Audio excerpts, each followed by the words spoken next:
আলহামদুলিল্লাহি রাব্বিল আলামিন ওয়ালা কিবাতুল মুত্তাকিন ওয়া আলা আলিহি ওয়া আসহাবিহি আজমাইন।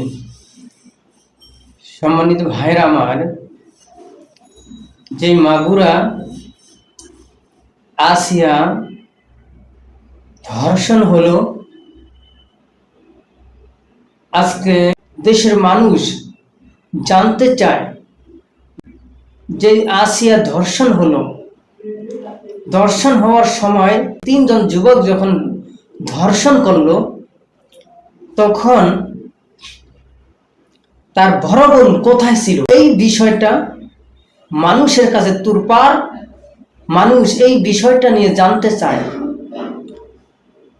আসিয়া যেন বড় বোনের বাড়িতে ধর্ষণ হলো, তিনজন যুবক, হয় শ্বশুর, স্বামীর সহযোগিতায় শ্বশুর, তার বন্ধু, যেই তিনজন যুবক ধর্ষণ করেছে এটাই সত্যি।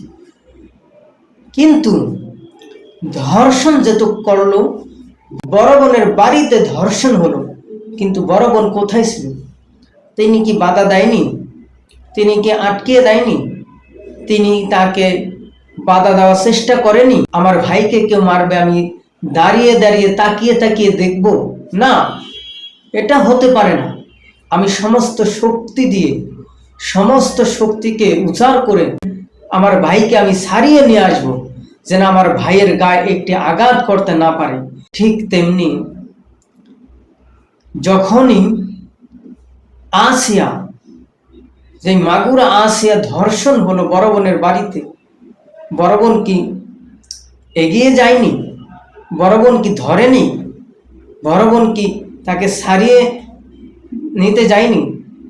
আমার বোনকে কেউ ধর্ষণ করবে, আমি তো ওখানেই দত্তস্থ করে যত শক্তি আছে উজাড় করে দিয়ে আমি সবাইকে প্রতিহত করব, মানুষ ডাকবো। আজকে সোশ্যাল মিডিয়াতে, সামাজিক যোগাযোগ মাধ্যমে এটা ভাইরাল হয়েছে।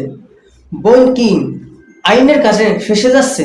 এই ধর্ষণের ব্যাপারে তার আপন বড় বোন নাকি জড়িত? এটা সাধারণ মানুষ জানতে চায়।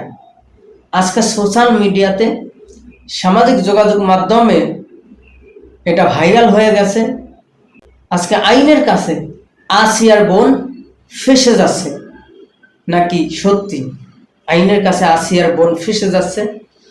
আজকে দেখছি সামাজিক যোগাযোগ মাধ্যমে, সোশ্যাল মিডিয়াতে এক বোন ভিডিও করেছে, বলেছে, আপনি সাংবাদিকদের সামনে বলেছেন আমি বাথরুমে গিয়েছিলাম, আমি শুয়েছিলাম, ঘরে ছিলাম, আপনি কোনটা? তিনি ওই বোনটির ক্যামেরার সামনে জবাব দিলেন, না, আমি তো এই কথা বলিনি, আমি বলেছিলাম বাথরুমে গিয়েছি। আজকে কোনটা সত্যি? তিনি কি বাথরুমে গিয়েছিলেন, নাকি শুয়েছিলেন, নাকি ঘরের ভিতরে ছিলেন, নাকি তাদের সাথে সহযোগিতা করেছেন? কোনটা? আজকে সামাজিক যোগাযোগ মাধ্যমে ভাইরাল হয়ে গেছে। আজকে দেশের মানুষ জানতে চায়। আজকে জ্ঞানী, ছোট থেকে বড়, আজকে যুব সমাজ, জ্ঞানীরা, আজকে রেটিজেনরা সবাই এটা বিষয় জানতে চায়। এমনকি প্রত্যেকটা শ্রেণীর মানুষ জানতে চায় আসিয়া ধর্ষণ হলো কি করে, কিভাবে? এটার সাথে কি তার বোন জড়িত নাকি? যদি তার বোন জড়িত থাকে, তাকে আইনের আওতায় এনে, আমরা সকলেই চাই তাকে আইনের আওতায় এনে শাস্তি দেওয়া হোক। এই বলে আমার বক্তব্য শেষ করছি।